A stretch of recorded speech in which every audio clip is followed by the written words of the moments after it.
is a Lord's razor blade.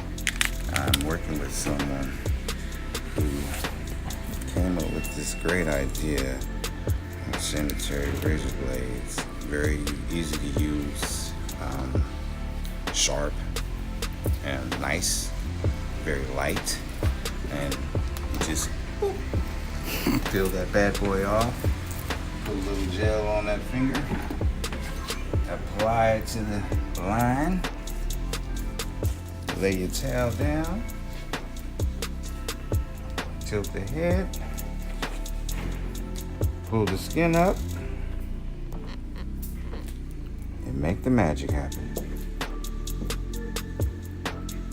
I prefer you guys to use a nice shaving gel when you use this type of razor. Pull it, scratch the skin, and stroke it down and create a line. You can see there's no extra excess hair on top of the line. It's nice and smooth, and it came off clear completely, and it does the job. And it's safe, sanitary, and you just throw it away.